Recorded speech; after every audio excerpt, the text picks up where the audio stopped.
Psaume 121, il est dit ceci, « Je lève mes yeux vers les montagnes, d'où me viendra le secours.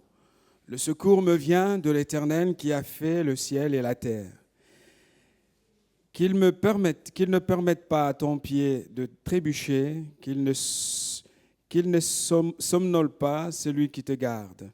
Non, il ne somnole pas, il ne dort pas, celui qui garde Israël. L'Éternel est celui qui te garde, l'Éternel est ton ombre protectrice, il se tient à ta droite. Pendant le jour, le soleil ne te fera pas de mal, ni la lune pendant la nuit. L'Éternel te gardera de tout mal, il gardera ta vie. L'Éternel gardera ton départ et ton arrivée dès maintenant et pour toujours. Voilà, on va rajouter à ce texte le psaume 46.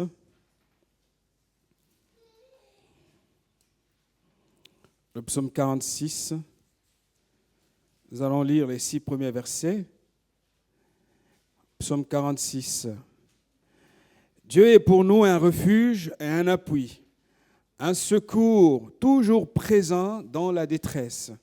C'est pourquoi nous sommes sans crainte quand la terre est bouleversée, quand les montagnes sont ébranlées au cœur des mers, et que les flots de la mer mugissent, écument, se soulèvent jusqu'à faire trembler les montagnes. Les bras d'un fleuve réjouissent la ville de Dieu, le sanctuaire des demeures du Très-Haut. Dieu est au milieu d'elle, elle n'est point ébranlée. Dieu la secourt dès le point du jour. Amen. Je voulais parler ce matin de ce thème qui apparaît clairement dans ces 2 textes, le secours toujours présent. Et ce secours, c'est notre Dieu. Et avant d'aller plus loin, nous allons prier. Tu bénis, Seigneur, ta parole ce matin. Je te confie ton Église et je te demande, Seigneur, de m'utiliser pour ta gloire. Seigneur, que ton Saint-Esprit vienne bénir les propos, les paroles qui vont sortir de ma bouche, de manière à ce que, Seigneur, elles soient ces paroles dans les cœurs des uns et des autres, ici présents, des paroles vivantes. Que toute la louange et la gloire te reviennent, Seigneur. Saint-Esprit, merci de glorifier le nom de Jésus, lui que nous sommes venus proclamer et adorer en ce lieu. Père, sois béni en Jésus ton Fils. Amen. Le secours toujours présent. Je sais que actuellement on a peur de prendre des avions avec tout ce qui arrive. En quelques semaines, nous avons vu des très très mauvaises choses se passer. Nous avons appris des mauvaises nouvelles. Hier, on a montré un reportage à la télé des personnes qui montaient dans les avions, mais bon, en se disant, mais bon, on n'a pas d'autre choix que de prendre les avions. Et il semblerait que beaucoup d'adultes sont à l'idée de savoir qu'ils vont prendre un avion, sont sans paix. Hein, ils tremblent, ils sont quasiment malades. Alors, je sais qu'on peut peut-être stigmatiser ce qui se passe, mais il n'y a pas que les avions. Dans ces 2-3 dernières semaines qui viennent de se passer, des trains, des voitures, des bus, la mort est partout. La mort ne se réduit pas, en fait, ne se trouve pas que dans les avions. Donc, j'espère que vous qui êtes là, vous n'avez pas peur des avions, n'est-ce pas? Oh là, il y a un silence. Dieu est notre secours, c'est ce que je vais dire. J'aime bien lorsque le Seigneur Jésus dit « Je serai avec vous » dans Matthieu chapitre 28, verset 20. Il dit « Je suis avec vous ». C'est comme ça que l'évangile de Matthieu se conclut. « Et je serai avec vous tous les jours jusqu'à la fin du monde ». Et Dieu est avec nous même lorsque la fin arrive. Ça va? Soit vous avez chaud, soit vous... Dieu est avec nous. C'est sa promesse. Il est avec nous jusqu'à la fin. Quelle que soit la forme de cette fin, Dieu est là. Il est aux commandes. Il est à la direction et il guide nos pas. J'aime bien lorsque Étienne était en train d'être mis à mort, d'être lapidé, et Dieu était avec lui. Ça vous dit quelque chose? Ouh là là. Dieu était avec lui. Dieu est avec nous. Dis à ton ami, Dieu est avec toi. Dieu est avec toi. Parce que souvent, chacun veut une explication personnelle par rapport à Dieu. Mais voyez-vous, Dieu n'entre pas dans les explications des hommes. Dieu nous dépasse. Dieu est plus grand. Dieu nous dépassera toujours. Et j'aime bien ce psaume, les deux d'ailleurs, ces deux psaumes qui nous montrent à quel point le Seigneur est toujours présent, un secours qui ne manque pas lorsque nous sommes dans la détresse. Un secours, et le mot secours dans l'hébreu, en fait, dans la langue hébraïque, parle le même mot qui parle d'une aide. Vous savez, nous avons besoin d'être aidés. Le mot Ézer, c'est aide, secours. Dieu est notre aide. Lorsque autour de moi, tout devient difficile, j'ai l'impression de ne plus rien saisir et que j'ai le sentiment que ma destinée m'échappe, mon avenir s'éloigne. Dieu est avec nous et il est un secours qui ne manque pas dans la détresse. Peut-être que ce matin, tu es dans une détresse matérielle, dans une détresse conjugale, dans une détresse morale, dans une détresse financière. Je suis venu te dire que Dieu est le secours toujours présent. Les problèmes se compliquent lorsque nous ne voulons pas de son aide. Et que nous voulons nous-mêmes sortir de notre problème, alors là, les choses se compliquent. Dieu nous connaît. Il connaît notre vie, il connaît notre avenir, il sait réellement ce dont nous avons besoin. Souvent, on croit que j'ai simplement besoin de l'argent, mais peut-être il y a plus que cela. Dieu voit les intentions, même les intentions cachées au fond de notre cœur, même des choses que nous ignorons. Lui, il connaît toutes choses. C'est pour cela que quand il nous accorde un bien-être, ce bien-être comble notre cœur, parce qu'il vient réellement de lui. Et j'aime ce que la parole dit, la bénédiction de l'Éternel nous enrichit. C'est quoi être enrichi? C'est être dans la pleine satisfaction. Et cette satisfaction ne vient que de lui et de lui seul. Dieu est notre secours. Il a été le secours de Samuel contre l'humiliation des Philistins. C'est ce que nous allons voir. Prenez votre Bible dans 1 Samuel chapitre 7, versets 12 à 17. Lorsque le prophète et le peuple d'Israël étaient humiliés par les Philistins, peut-être que tel est ton cas, ton problème, tu es humilié par le diable, par le péché, par tant de soucis. Le Seigneur, lui, il est capable de te sortir de là ce matin. Amen. 1 Samuel chapitre 7.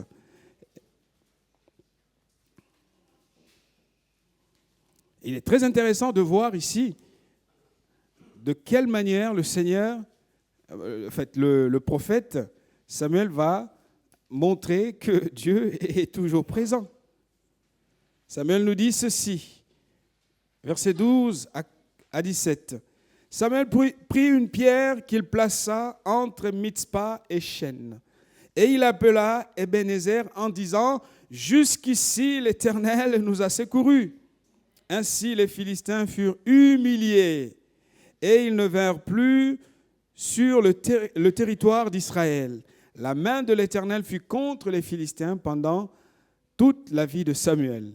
Les villes que les Philistins avaient prises à Israël retournèrent à Israël, depuis Écron jusqu'à Gath. Avec leur territoire, Israël les arracha à la domination des Philistins. Et il y eut aussi paix entre Israël et les Amoréens. Samuel fut juge en Israël, ainsi de suite. Le texte continue pour nous décrire le règne de cet homme qui, parce que confiant de ce que Dieu était capable de faire, il va dire au peuple d'Israël, « Jusqu'ici, le Seigneur nous a secourus. » Et on voit la Bible de rajouter, durant tout le règne de Samuel, Israël n'a jamais été humilié par les Philistins. Et durant son règne, Israël a récupéré tous les territoires perdus et que les autres nations des alentours avaient pris du peuple d'Israël. Cela montre que pour Samuel, Dieu était sa force. Oh, il aurait choisi de vivre, de faire comme les autres qui sont venus avant. Mais lui, il a compris et il est resté ferme dans la confiance en Dieu parce que sa force était dans le Seigneur. Vous savez, chers amis, frères et sœurs, vous qui êtes là, si l'adversaire vous attaque à un certain point faible que vous identifiez, que vous connaissez, c'est parce qu'il sait que s'il vous laisse vous fortifier à cet endroit-là, il va perdre le contrôle sur vous. Et justement, les attaques de l'ennemi visent à contrôler ces points stratégiques. Telle est la situation des enfants d'Israël. Souvent, c'est là où nous sommes faibles qu'il y a véritablement notre force. Et le diable qui frappe, il sait très bien qu'aussi longtemps qu'il va cogner au même endroit, son désir est de nous contrôler, de nous déstabiliser, de prendre ces points stratégiques qu'il y a à nous. Alors, ça peut être des points émotionnels. Ça peut être sur le plan comportemental. Ça peut être sur le plan relationnel avec les autres. Et vous avez des gens de qualité qui ne peuvent jamais vivre avec d'autres personnes. Tout simplement parce qu'ils ont un caractère, entre guillemets, qu'on appelle un fort caractère. Ça, ce n'est pas un fort caractère. C'est un caractère pourri, tout simplement.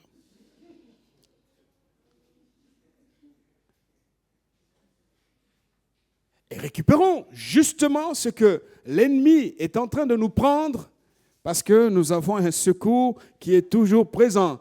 Ne jamais céder à l'adversaire ce que Dieu nous a confié. Alors jamais. S'il te donne de coups de poing, tu tombes, relève-toi, va reconquérir ce que tu as perdu. Faisons pas comme le fils de Salomon qui s'appelait Roboam. Roboam était roi, son père avait tout fait, son père avait bâti un empire imposant, un royaume prestigieux. Et on venait de partout à travers le monde pour venir entendre la sagesse de Salomon.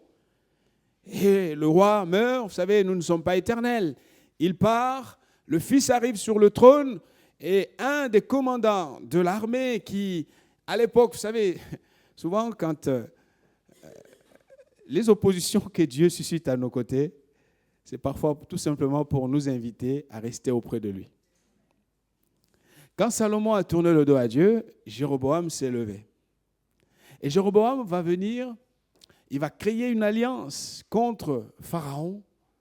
Ils vont se dire, mais il faut que l'orgueil, la gloire, la puissance d'Israël nous reviennent. Comment le faire? Il faut aller chercher tous les objets de valeur qu'il y a en Israël. Les boucliers d'or, parce que c'est cela le symbole de l'État, du royaume. Et le roi Shishak va arriver sous la direction, bien évidemment, de Jéroboam, aidé par lui et les autres.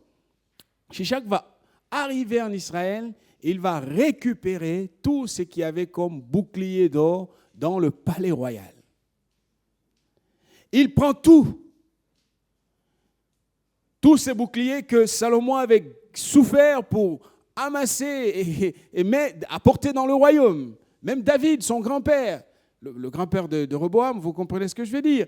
Et Roboam, au lieu de se lever pour aller à la reconquête des boucliers d'or que c'est son grand-père, que son père avait eu la peine de bâtir, d'amener en Israël, la Bible nous dit que Roboam, à la place, va fabriquer des boucliers de bronze.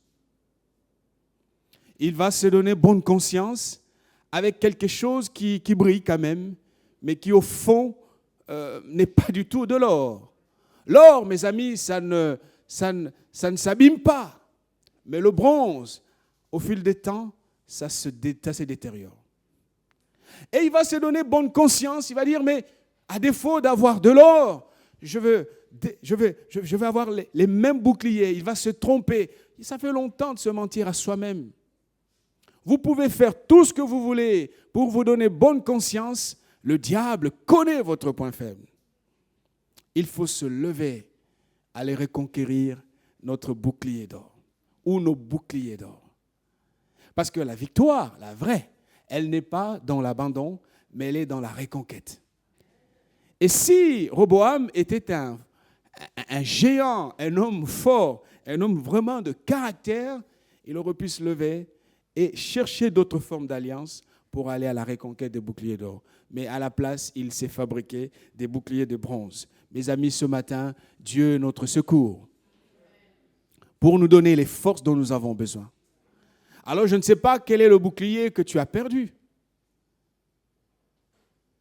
Et à la place, tu as fabriqué un bouclier de bronze pour te donner bonne conscience, pour guérir tes peines, pour guérir tes frustrations. Dieu est notre secours. Un secours toujours présent.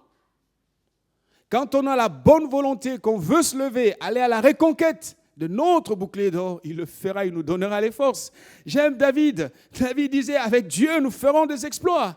Lorsque David allait au front, qu'est-ce qu'il avait comme expérience? C'était l'expérience d'un berger pour aller affronter un guerrier. Mais comme il avait Dieu avec lui, il envisageait que tout allait se faire. Pourquoi il le faisait? Ce n'était pas pour que son nom soit grand. Il a fait pour que le nom de Dieu soit grand. Si en moi, en toi, en nous, notre bouclier d'or nous revenait, nous verrons que Dieu sera heureux. Non seulement Dieu, mais nous-mêmes nous serons heureux parce que nous aurons ce que Dieu nous a confié. Alors il faut se dire toujours que jamais je ne céderai à l'ennemi ce que Dieu m'a donné. Ce que Dieu m'a donné, il l'a donné à moi. Je me battrai, je me leverai, je prierai, je chercherai sa face parce que là est mon héritage, là est ma bénédiction, là est ma force. Parce que l'ennemi aime nous distraire pour nous amener parfois beaucoup trop loin. Et si le psaume 121, l'auteur nous dit que je lève les yeux vers les montagnes. Et il se dit, mais d'où me viendra le secours? Et il y a un vide dans le texte, vous aurez vu. Et puis il répond lui-même, le secours me vient de l'Éternel. Le secours me vient de l'Éternel. Pourquoi? Première chose, parce que Dieu a fait le ciel et la terre. S'il a déjà fait ce qui est plus dur, pourquoi ne me donnera-t-il pas ce qui est passager? Alléluia. Entre mon souci matériel, mon problème personnel et le ciel et la terre, il n'y a pas commune mesure, mes amis. Le poids n'est pas égal. Il dit, il a fait le ciel et la terre. C'est lui qui sera mon secours. À ce que je sache, je suis entre le ciel et la terre. Je suis sur la terre, dans un espace voulu par Dieu, dans un espace créé par lui. Et il prend soin de la terre, il prend soin du ciel, il prendra soin de moi. Lui sera mon aide.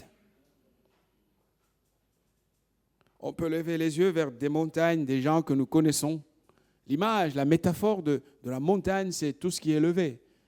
Hein, ça peut symboliquement parler des personnes que nous connaissons à un certain niveau. Vous savez, vous pouvez avoir un réseau d'hommes que vous voulez, mais le vrai secours vient de Dieu. Il y a des gens peut-être qui vous ont promis des choses, mais ils ne les ont jamais réalisées. Parfois par manque de volonté, peut-être parfois par manque de temps, ou tout simplement par oubli. Et Dieu, lui, quand il promet, il le fait. Dieu a fait le ciel et la terre, nous dit le psalmiste. Et parce que je suis dans cet espace créé par lui, je dépends de lui. Ma vie est entre ses mains. Le psaume 31 dira, mes destinées sont dans sa main. Ce que je suis aujourd'hui, ce que je serai demain, Dieu l'a entre ses mains. Et qu'est-ce qu'il faut que je cherche? Que j'aille régulièrement auprès de lui. Seigneur, toi, tu es mon secours. Toi, tu es mon aide. De quelle aide as-tu réellement besoin ce matin? J'aimerais simplement t'exhorter à revenir à Dieu. Deuxième chose, Dieu ne secourt pas comme un homme. Ça, c'est important qu'on se le dise. Le secours de Dieu n'est pas comme celui des hommes. Et il dit, je lève mes yeux vers les montagnes parce que quand Dieu se lève pour agir, on voit toujours la différence. Dieu ne sonne pas la trompette quand il agit dans ta vie. Et les hommes, oui. Ah, j'ai fait ça pour lui. En fait, ce qu'il a, c'est moi. Là où il est, c'est moi. Dieu ne le fera pas. Dieu dispose de plus de moyens qu'un homme. Parce que c'est lui qui dit un mot et la chose arrive. Ce n'est pas un homme. Dieu ne compte pas le nombre de fois qu'il intervient dans ta vie. As-tu remarqué cela? Il ne dira pas, oh, ça fait 15 ans que je t'aide. Non. Vous savez, les hommes, même si vous êtes bien, 2, 3 fois, même si nous lisons la Bible, l'amour pardonne tout. Oula! Au bout d'un moment, il va te dire, mais bon, c'est pas méchant. Hein? Non, mais c'est méchant déjà. Si c'est pas méchant, tu te tais. L'homme compte. Les hommes comptent chaque fois qu'ils interviennent dans notre vie. Dieu ne le fera pas.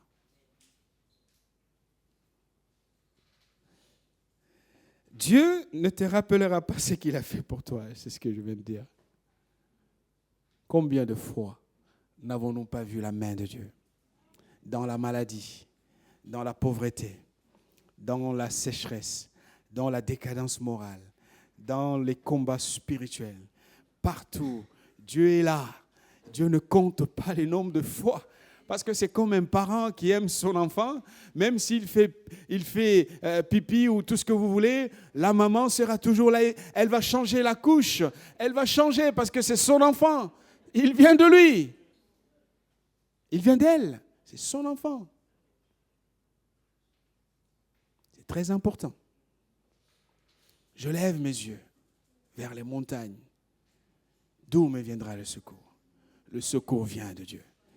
Le secours vient de Dieu parce que Dieu va beaucoup plus loin que l'homme ne l'est capable de le faire. Quand la maladie te condamne à la mort, le secours de Dieu est capable de défier les pronostics. Vous savez, les gens peuvent t'aider, mais s'ils apprennent que tu as un cancer, comment ils vont faire? C'est ça le... Comment ils vont faire? Et si le médecin, en toute honnêteté, parce que je ne vois pas ce qu'un médecin va gagner pour te donner de mauvaises nouvelles. Il fait son travail et il arrive au point de constater que ça y est, c'est fini. Mais là encore, Dieu est capable. Dieu est capable. Parce que lui, il a les moyens. Et il est capable d'aller beaucoup plus loin. Je me rappellerai toujours de cet homme Naaman dans 2 Rois. Nous prenez votre Bible dans 2 Rois chapitre 5. Naaman, versets 14 et 15. Naaman était un général de l'armée de Syrie. Puissant homme, fort, un guerrier, un vrai, élégant, respecté dans son pays et respecté par le roi aussi. Mais la Bible nous dit, cet homme fort, puissant, était un lépreux. Il avait quelque chose qu'il cachait en lui, parce qu'à l'époque, les lépreux ne pouvaient pas vivre avec les autres. S'il pouvait être là en compagnie des autres, il cachait sa lèpre. Parfois, nous sommes forts, nous sommes puissants, nous sommes élégants, nous sommes bien, nous sommes riches, et nous avons cette lèpre qui est en nous, qui nous colle à la peau. Je parlais spirituellement, vous l'avez compris. Cette chose qui est là, qui nous humilie. Cette chose qui est là, qui nous rappelle notre souffrance. Et Naaman n'en pouvait plus. Il a tout fait. Il a tout essayé. Jusqu'au jour où il a regardé au bon endroit. grâce à une jeune fille qui était prise en captivité et amenée dans le pays. Elle était au service du roi et le roi voulait une solution pour son chef militaire. Vous savez, la gloire du roi, c'est les hommes, ce sont les hommes qui l'entourent. Et le roi voulait absolument qu'il y ait une solution pour Naaman. Et la jeune fille qui est au service du roi va dire, si Naaman allait en Israël, je connais un homme. Et l'idée ici, c'était que le Dieu d'Israël soit glorifié. Cet homme est arrivé avec son orgueil, vous savez, parfois quand les gens viennent avec beaucoup d'orgueil, il ne faut pas les accueillir comme ça. Élisée va faire quelque chose d'extraordinaire. Il va lui envoyer un message à mi-chemin. Dites-lui de faire ça. Ah, il était fâché. Moi? Le roi tremble devant moi. Je croyais qu'il allait venir. Je pensais qu'il allait me toucher. Vous savez, il y a des gens qui aiment qu'on les touche tout le temps. Ah, il m'a imposé les mains. Impose-moi les mains, frère. Impose. Oui, parfois c'est juste la parole qui suffit. Et Naaman était fâché au point qu'il a commencé à murmurer, à ruminer au fond de lui, mais il dit, mais c'est quoi ça? Il est énervé, il commence à rebrousser chemin. Ses serviteurs lui diront, mais qu'est-ce qu'il y a de plus compliqué, chef? Qu'est-ce qu'il y a de plus compliqué? Il a dit, jette-toi cette fois dans le Jourdain. Faisons-le. S'il t'avait demandé quelque chose de beaucoup plus difficile que ça, tu l'aurais fait. Vous savez, le secours de Dieu, parfois venant en toute simplicité, souvent nous le déclinons en disant, ça, c'est pas Dieu. Mais là, c'est Dieu, c'est justement lui. Et il était là, énervé, il était là en train de bouder. Heureusement que les serviteurs ont parlé. C'est des choses comme ça qui créent des incidents diplomatiques. Hein. Je pense que le gars serait parti avec une dent contre Israël. Et la prochaine guerre contre le peuple lui-même allait mener les opérations en cherchant d'abord le village où était le prophète. Le serviteur lui dit, mais écoute, si c'était plus compliqué, tu l'aurais fait. Jette-toi simplement. Et le gars s'est jeté dans l'eau. Il a obéi enfin. Très difficilement, mais il l'a fait. Ce que j'aime avec Dieu, c'est que même si nous ne voulons pas faire ce qu'il nous dit, au départ, si un jour on finit par le faire, la bénédiction arrive. Je vous ai dit que Dieu ne compte pas le nombre de fois qu'il agit envers nous. Si sa parole t'a été adressée clairement, cette parole ne revient jamais à Dieu. Elle attend ton obéissance pour se matérialiser, pour devenir bénédiction. Tu dois obéir à cette parole. Tu peux faire le tour du monde. Tu peux bouder, tu peux parler, tu peux t'énerver, tu peux aller partout, mécontent, comme tu veux. Mais la parole de Dieu restera sa parole.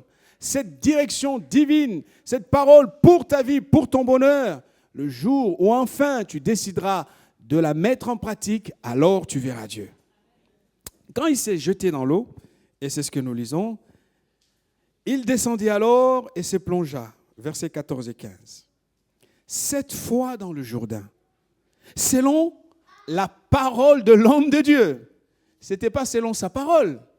Il faut qu'il vienne me voir, il faut qu'il vienne me toucher, qu'il s'incline un peu devant moi, que je lui donne un peu d'argent. Ce n'est pas ça, c'est selon la parole de Dieu. Parce que le secours toujours présent, c'est le secours qui vient de Dieu. Et c'est cela, frères et sœurs, dont nous avons besoin. Selon la parole de l'homme de Dieu, je prie et je cherche Dieu. Pendant cet été, je dis, Seigneur, qu'il y ait des hommes percutants dans notre communauté aussi, comme Élisée. Des hommes forts, des femmes fortes, qui disent une parole et Dieu agit. Et sa chair redevint comme la chair d'un jeune enfant. Et il fut pur. Naaman retourna vers l'homme de Dieu avec toute sa suite. Le gars, il venait avec une suite. Hein. Ce n'est pas comme toi et moi. Lorsqu'il fut arrivé, il se présenta devant lui. Cette fois-ci, après la guérison, on peut se voir. Ah, Dieu est merveilleux. N'est-ce pas notre Dieu est merveilleux? Cet homme, Élisée, a mis en place une manière de faire respecter le nom de Dieu. Chers amis, vous savez, parfois des gens ne se convertissent pas, ou parfois notre Dieu semble ne pas agir parce que nous-mêmes, nous ne le faisons pas respecter auprès des autres. Quand il a été guéri, Élisée a voulu maintenant le rencontrer, accepter qu'il vienne. En fait, ici, c'est Élisée qui contrôlait. Il a laissé arriver la suite. On peut arriver jusqu'à moi cette fois-ci. Et qu'est-ce qui se passe? Il dit, et voici, je ne reconnais, il se présenta devant lui, et il dit, voici, je reconnais qu'il n'y a point de Dieu sur toute la terre, si ce n'est en Israël. Et maintenant, accepte, je te prie, un présent de la part de ton serviteur. C'est qu'il refusera de recevoir jusqu'à la fin. Son serviteur corrompu qui va le faire a été puni à la place. Parce que pour Élisée, Dieu doit être glorifié. Et la guérison était accordée, pas pour simplement qu'il y ait de l'argent. Cette guérison était accordée pour que cet homme comprenne que le secours véritable vient de l'Éternel. Mes amis, ça montre à quel point Dieu est puissant. Quand le péché ou les pulsions charnelles nous poussent, nous détruisent, veulent détruire notre vie et salir notre réputation, je voudrais simplement nous dire que le secours de Dieu nous donne la possibilité de repartir à nouveau. Dieu est celui qui est champion à accorder à chacun un nouveau départ. On connaît très bien l'histoire de la femme adultère. Et parfois, c'est injuste dans certaines traductions, mais c'est comme ça. Pourquoi on va coller une étiquette à cette femme? C'est que Jésus se refuse de faire. On a collé à cette femme une étiquette, femme adultère. Vous savez, les hommes, les gens, le péché, c'est ça le but du péché. Nous pousser dans des bêtises, et une fois que nous les commettons, boum, il y a une étiquette sur notre front. Nous aussi, frères et sœurs, nous qui connaissons Dieu, refusons de coller des étiquettes aux autres. Ils valent mieux que ce qu'ils ont fait. C'est des êtres aimés par Dieu. Et d'ailleurs, c'est ce que nous sommes aussi. Dieu nous connaît, chacun à son niveau. Voilà.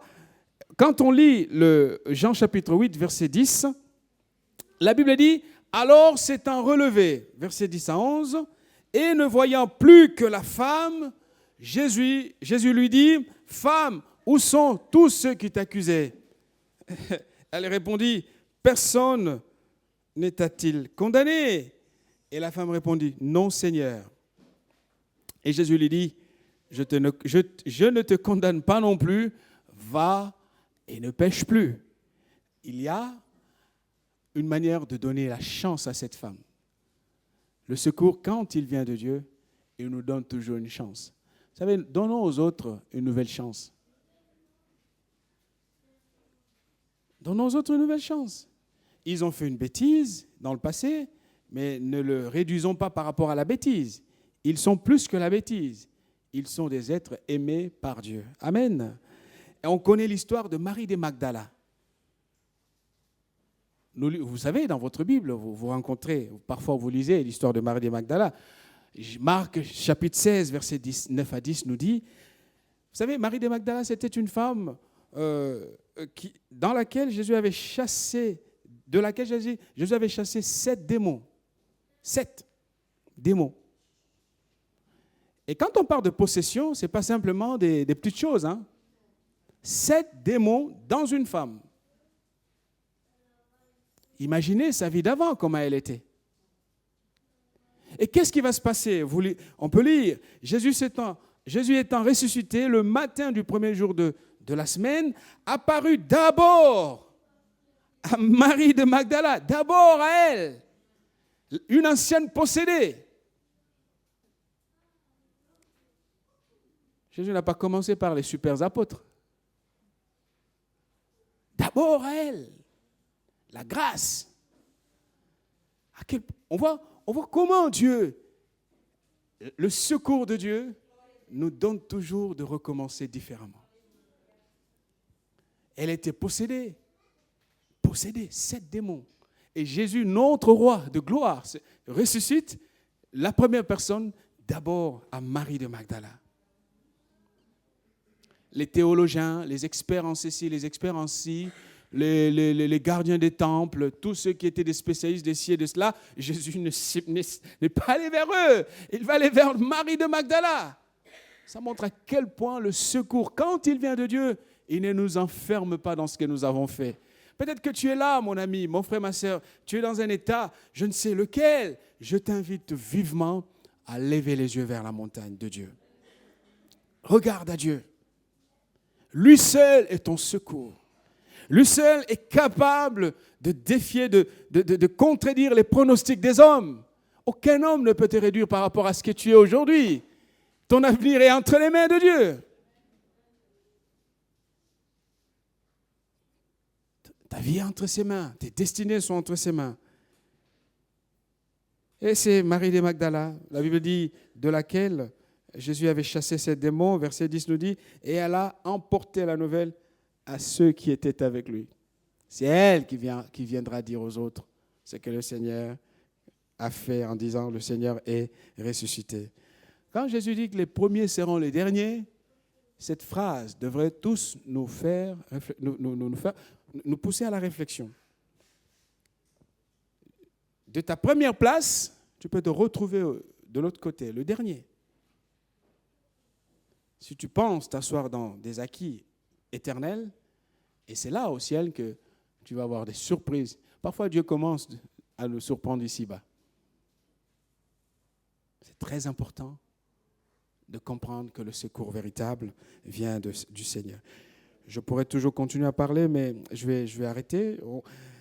Dernière chose, lorsque nous sommes la cible des forces invisibles, parce que là, l'homme ne peut pas t'aider. Hein? Autant quelqu'un peut te donner 50 € parce que c'est de l'argent. Mais si je suis la cible des forces invisibles et surnaturelles, qui me font perdre la paix, qui m'harcèlent la journée, qui me tourmentent la nuit, qui me poursuivent partout, qui me poussent à des décisions absurdes, qui viendra à mon secours? Ce n'est pas votre bonne intention. Il me faut Dieu. C'est lui seul qui voit, qui sent, qui voit mon problème, qui peut comprendre. Vous savez, vous pouvez dire aux gens, je n'arrive pas à dormir, mais ils ne te comprennent pas. Il faut qu'ils ne dorment pas pour comprendre ce que c'est. Il faut qu'il arrive de perdre le sommeil pendant des mois, et alors ils comprendront ce que c'est. Mais Dieu, lui, n'a pas besoin de perdre le sommeil, parce que lui, il est avec toi. Et lui, il voit. Frères et sœurs, Dieu, notre Dieu, est le chef des armées. On l'appelle Jéhovah Sabaoth, l'Éternel des armées. Des armées humaines, mais des armées aussi spirituelles. Et il dit un mot et la chose arrive. Il est là au contrôle de tout. Alors, levons nos yeux vers lui. Le psaume 91, versets 5 à 9 nous dit, « Tu ne craindras ni les terreurs de la nuit, ni la flèche qui vole de jour, ni la peste qui marche dans les ténèbres, ni la contagion qui frappe en plein midi. Que 1000 tombent à ton côté et 10 000 à ta droite, tu ne seras pas atteint. » Et ça, c'est l'héritage de ceux qui se confient en Dieu. De tes yeux seulement tu regarderas et tu verras la rétribution des méchants. Tous ceux qui osent venir te chercher pour te faire du mal, tu le regarderas et tu diras, mon Dieu est grand. Mon Dieu est grand. Et ils apprendront à ne plus jamais revenir chez toi parce que tu es avec Dieu. Et Dieu est avec toi. Et Dieu est en toi. Personne ne te touchera. Et le psaume s'arrête en disant, « Car tu es mon refuge, ô Éternel. » Notre refuge, c'est Dieu. Alors, j'aimerais simplement poser la question, vers qui tes yeux sont-ils fixés? Sur quelle personne tes yeux sont-ils fixés? Qui te donnera le véritable secours? Le secours véritable vient de l'Éternel. Parce que l'Éternel a fait le ciel et il a fait la terre. Et à ce que je sache, nous sommes quelque part entre ces deux choses. Nous sommes sur la terre, dans un espace voulu, créé par lui. Si Dieu a fait, Dieu veille sur chacun d'entre nous, alors que notre regard soit fixé sur lui, et nous verrons non seulement les bénédictions de Dieu, mais nous serons les témoins de Dieu dans cette génération. Amen. Frères et sœurs, nous ne mourrons pas sans avoir démontré la puissance de Dieu. Et c'est ça l'Église que Dieu veut en ces derniers temps. En ces temps difficiles, il y en a assez de subir la pression, les attaques du diable. Il faut se lever. Ton bouclier d'or, lève-toi, va le rechercher. Il ne reviendra pas tout seul. Arrête de te mentir en fabriquant un bouclier de bronze. Que Dieu nous aide. Prions le Seigneur. Seigneur, merci pour ta parole. Que tu puisses la bénir sur notre cœur. Que tu nous encourages, Seigneur. Car c'est vrai, tu es le secours toujours présent. Dans la maladie, dans la pauvreté, dans les accidents. Toi, tu es un secours toujours présent. Parce que tu nous protèges. Parce que tu gardes nos vies. Oui, Père, tu bénis tes enfants. Et que rien ne vienne nous intimider, nous faire peur. Parce que nous avons un Dieu. Nous avons le Dieu Tout-Puissant avec nous. Celui qui a fait le ciel et la terre. C'est lui-là même qui est notre Père éternel. À toi la louange et la gloire. Fortifie celui qui est fatigué. Affermis la foi de celui qui est tourmenté, Seigneur. Et donne-lui la paix dont il a besoin. En toi, Jésus, notre roi. Amen.